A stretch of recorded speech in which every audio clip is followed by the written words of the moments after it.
नमस्कार दोस्तों, आपका एक बार फिर से स्वागत है आपके अपने YouTube चैनल TR एरी पे। हम लोग का जो टॉपिक चल रहा था वो था ट्रिग्नोमेट्री।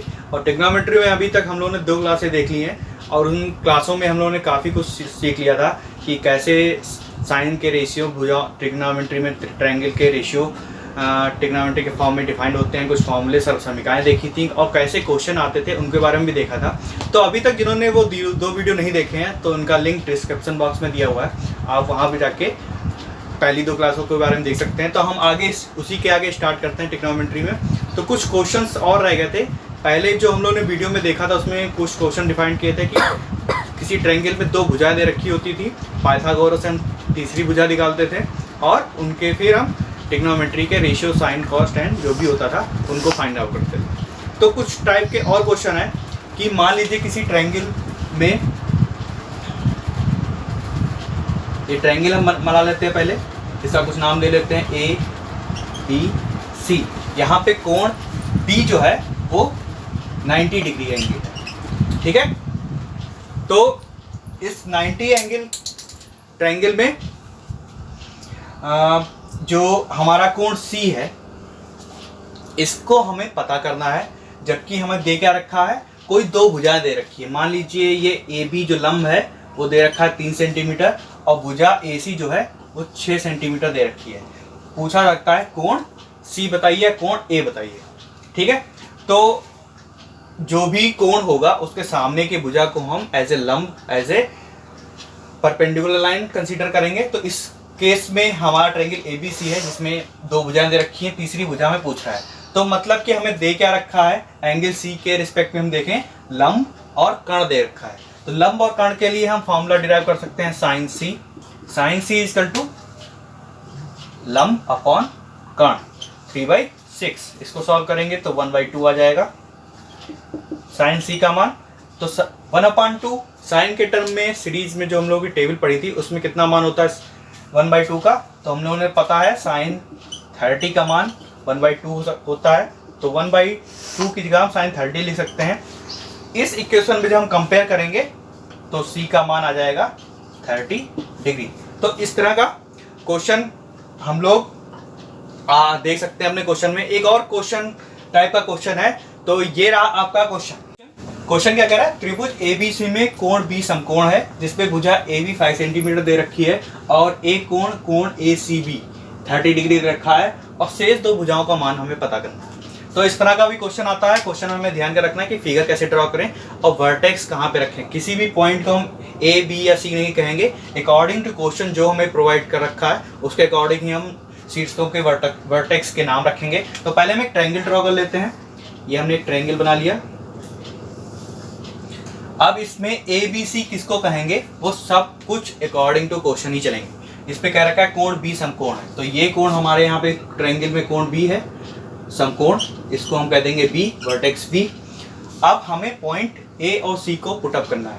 अब हम देख रहे हैं कोण ए सी बी इज 30 डिग्री, कोण सी जो है 30 डिग्री है, तो सी इसको भी मान सकते हैं, इस पॉइंट को भी मान सकते हैं। अगर हम इस पॉइंट को सी मानेंगे तो इसके लिए लंब ये रहेगा, कर्ण आधार ये रहेगा, कर्ण ये रहेगा।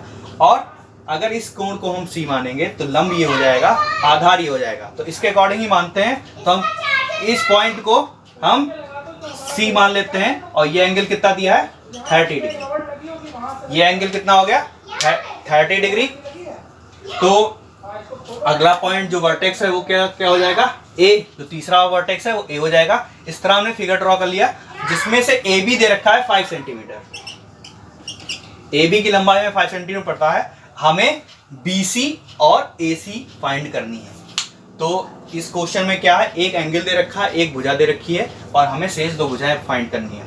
तो हम पहले आधार पता कर लेते हैं। हमें लंब पता है, तो लंब और आधार का जो कॉम्बिनेशन होता है वो होता है tan। तो tan 30 के लिए अगर हम फाइंड करें, कोण सी के लिए हम कर रहे हैं tan 30 इक्वल टू लंब A B upon A C. A B कितना दे रखा है 5 सेंटीमीटर और सी बी हमें फाइंड करना है। यहाँ पे भी हो जाएगा C B, A B upon C B हमें फाइंड करना है। तो tan 30 का मान कितना होता है √3।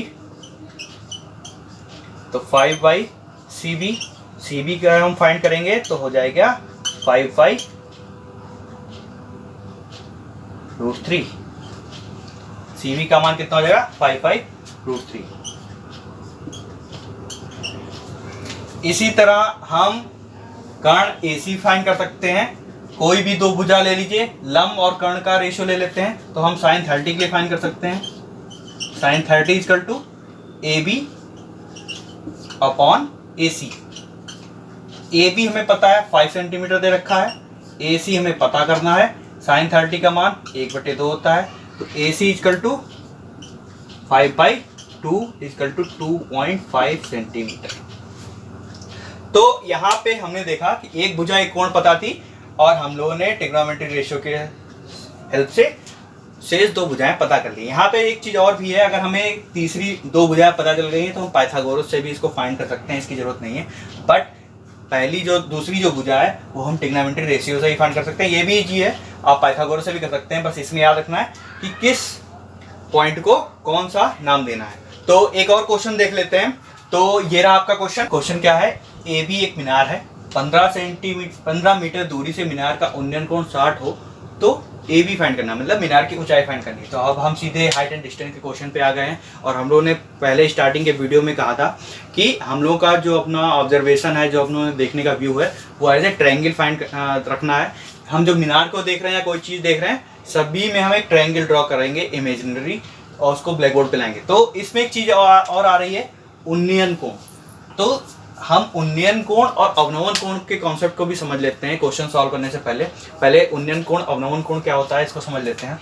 मान लीजिए कोई एक बिल्डिंग है और इसको किसी पॉइंट से देखा, यहाँ पे बंदा खड़ा होके इस पॉइंट को, इसके टॉप पॉइंट को देख रहा है।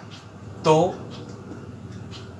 अगर इसके बॉटम को इस पॉइंट से मिला दें और इसके टॉप पॉइंट को इसको मिला दें तो यहाँ पे कोण ड्रॉ हो रहा है। मतलब कि इस पॉइंट से हॉरिजॉन्टल लाइन से कितना ऊपर वो उसको देखने के लिए अपना सिर को उठाना पड़ रहा है, कितना कोण बन रहा है हॉरिजॉन्टल लाइन से ऊपर, वह कोण क्या कहलाता है, उन्नयन कोण। मतलब ऊपर की तरफ जो हम कोण देखते हैं किसी पॉइंट को देखने के लिए, वो कोण कहलाता है उन्नयन कोण। इसी प्रकार अगर इस बिल्डिंग के टॉप पॉइंट से इस पॉइंट नीचे पॉइंट को देखा जाए तो हॉरिजॉन्टल लाइन यहाँ पे ड्रॉ करें और हम देखें कि इस हॉरिजॉन्टल लाइन से कितना नीचे हमें इस पॉइंट को देखने के लिए आंखों को झुकाना पड़ रहा है, सिर को झुकाना पड़ रहा है, कितना एंगल बन रहा है। तो ये जो एंगल बन रहा है हॉरिजॉन्टल लाइन से वो कहलाएगा अवनमन कोण। हॉरिजॉन्टल लाइन से ऊपर की तरफ उन्नयन कोण, हॉरिजॉन्टल लाइन से नीचे की तरफ अवनमन कोण। एक चीज और याद रखिए, हम लोगों ने पढ़ रखा है कि जब कोई दो पैरेलल लाइन होती हैं, जिसमें जैसे यहाँ पे एक ये हॉरिजॉन्टल लाइन, ये हॉरिजॉन्टल लाइन दोनों पैरेलल हैं और इन पे यहाँ पे इस तरह कोई लाइन काटे तो इसके एकांतर कोण क्या होते हैं, बराबर होते हैं। तो इस केस में देख रहे हैं, अगर हम इस लाइन को पीछे की तरफ बढ़ा दें, इसको इस तरह, तो ये देख रहे हैं कि सेम डायग्राम बन रहा है जिसमें ये कोण क्या है, अवनमन कोण, ये कोण क्या है, उन्नयन कोण, और ये कोण एकांतर कोण होते हैं और बराबर होते हैं। इस तरह ये जो उन्नयन कोण और अवनमन कोण है वो भी बराबर होते हैं। ठीक है, तो उन्नयन कोण अवनमन कोण आप लोगों को समझ में आ गया। अब सीधे डायरेक्ट क्वेश्चन की तरफ चलते हैं। क्वेश्चन क्या कह रहा है कि एक मीनार है ए बी, तो हम पहले एक मीनार बना लेते हैं ए बी। ये एक मीनार हो गई ए बी, 15 मीटर दूरी से, अब इस मीनार से 15 मीटर की दूरी कर लेते हैं, ये 15 मीटर की दूरी हो गई। दूरी से मीनार का उन्नयन कोण, यहाँ पे मीनार का उन्नयन कोण कितना है, 60 डिग्री। ये एंगल कितना है, 60 डिग्री। इस पॉइंट को बोल देते हैं सी। अब हमें मीनार की ऊंचाई फाइंड करनी। सिंपल सा क्वेश्चन है, इस तरह के क्वेश्चन हम लोग कर चुके हैं कि एक कोण दिया है, एक भुजा दी है, हमें दूसरी भुजा पूछ रहा है। हमें एक्चुअली पूछ के क्या रहा है, परपेंडिकुलर लाइन की लंबाई, मतलब लंब पूछ रहा है। तो हम tan 60 ले लेते हैं क्योंकि tan 60 में लंब और आधार दोनों आ जाते हैं। तो tan 60 के लिए हम जब इसको फाइंड करेंगे तो आ जाएगी A B upon B C. A B हमें फाइंड करना है, मीनार की लंबाई है, और बी सी हमें कितना दे रखा है, 15। tan 60 का मान कितना होता है, √3 ए बी अपॉन 15। तो ए बी के लिए जब इसको फाइंड करेंगे आएगा 15√3 मीटर। यही क्या हो गई, मीनार की लंबाई होगी। तो सिंपल सा एक सिंपल सा क्वेश्चन, बस इसको हमें कॉन्सेप्ट करना है कि एक ट्रायंगल के फॉर्म में, जो भी हम देखेंगे ट्रायंगल के फॉर्म में देखेंगे। तो एक और क्वेश्चन ले लेते हैं इसी हाइट एंड डिस्टेंस के लिए। तो ये रहा आपका क्वेश्चन। क्वेश्चन क्या है, 60 मीटर ऊंची किसी पहाड़ की चोटी से मीनार की चोटी व आधार के अवनमन कोण 30 व 60 डिग्री है। ठीक है, तो मीनार की ऊंचाई हमें बतानी है। पिछले वाले क्वेश्चन में हमने उन्नयन कोण के लिए क्वेश्चन सॉल्व किया था, यहाँ पे अवनमन कोण दे रखा है, मतलब कि हम पहाड़ की चोटी से नीचे की तरफ देख रहे हैं मीनार को। तो इसके लिए एक फिगर ड्रॉ कर लेते हैं। हमने एक पहाड़ बना लिया और इसके सामने पहाड़ से छोटी एक मीनार बना ली। अब पहाड़ की चोटी से इसके शीर्ष को देखा जा रहा है और मीनार के आधार को देखा जा रहा है। इसका नाम दे लेते हैं ABCDE।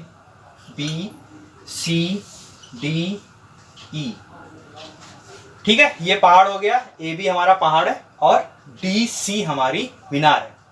कह रहा है कि 60 मीटर, मतलब पहाड़ की जो ऊंचाई है कितनी है, 60 मीटर, मतलब AB कितना है, 60 मीटर। और इसके बाद हम लोगों ने अभी पहले समझाया था कि अवनमन कोण उन्नयन कोण बराबर होते हैं। तो शीर्ष के लिए मीनार की चोटी के लिए अवनमन कोण 30 डिग्री है, तो ये वाला कोण भी 30 डिग्री हो जाएगा। इसी तरह आधार के लिए अवनमन कोण कितना है, 60 डिग्री, तो उन्नयन कोण भी 60 डिग्री हो जाएगा। अब हमें फाइंड क्या करना है, इस DC की लंबाई। तो पहले हम ट्रायंगल ABC में देखें। ट्रायंगल ABC में हम क्वेश्चन सॉल्व कैसे कर रहे हैं ये भी समझ लीजिए। हमें इस ट्रायंगल में AB पता है, हम अगर ये पता कर लें तो CB पता कर लें, तो हमें मतलब CB = D, तो हमें ये पता चल जाएगी। हम उसके बाद जब ये पता होगी तो AE पता कर लेंगे। अब AB में से जब AE घटा देंगे तो हमें DC पता चल जाएगी, क्योंकि DC = PE according to figure हम देख रहे हैं। तो पहले ट्रायंगल ABC में लेते हैं। इस ट्रायंगल ABC में हम जब देखें तो हमें आधार पता करना है, लंब हमें पता है। तो ट्रायंगल ABC में tan 60 के लिए हम क्वेश्चन सॉल्व करते हैं, तो आएगा AB/BC। AB हम लोगों को पता है, AB कितना दे रखा है, AB है tan 60 का मान √3 लिख देते हैं। AB हमें पता है 60 है और BC हमें फाइंड आउट करना है। तो BC हमें अकॉर्डिंग टू इक्वेशन पता चल गई 60/√3। ये हमें BC पता चल गई कितनी है, 60/√3। तो फिगर में देखिए BC = DE हम लिख सकते हैं। Figure BC = DE। BC क्या है, DE के बराबर है। अब ट्रायंगल ADE में लिखिए। ट्रायंगल ADE में, त्रिभुज ADE में जो हम tan 30 के लिए फाइंड करेंगे, तो tan 30 का मान कितना हो जाएगा, AE / DE। DE हमें पता है BC के बराबर है 60/√3। tan 30 का मान कितना होता है, 1/√3। AE हमें पता करनी है, DE कितनी है, 60/√3। तो AE की लंबाई कितनी आ जाएगी, 60/√3 × √3, इसका मान हो जाएगा 60/3 = 20। तो हमें AE पता चल गई 20 सेंटीमीटर। तो हमें जब मीनार की लंबाई पता करनी है तो DC = EB, फिगर से देख रहे हैं, तो हम EB फाइंड कर लें। EB कितना होगा, AB - AE, AB - AE। AB कितनी है, 60 मीटर। AE हमने फाइंड की 20 मीटर, तो EB निकल के आएगी 40 सेंटीमीटर और EB = DC, तो DC = 40 मीटर। तो मीनार की लंबाई कितनी हो गई, 40 मीटर। इस तरह हम क्वेश्चन सॉल्व कर लेते हैं। तो हाइट एंड डिस्टेंस के इसी तरह इजी क्वेश्चन है। अगर आपके पिछले जो हम लोगों ने वीडियो देखे थे फर्स्ट और सेकंड, उसका कॉन्सेप्ट क्लियर है तो आगे के क्वेश्चन में भी कोई प्रॉब्लम नहीं होने वाली है। तो आज के वीडियो के लिए इतने रखते हैं और नेक्स्ट वीडियो में मिलते हैं एक नए टॉपिक के साथ। Keep trekking.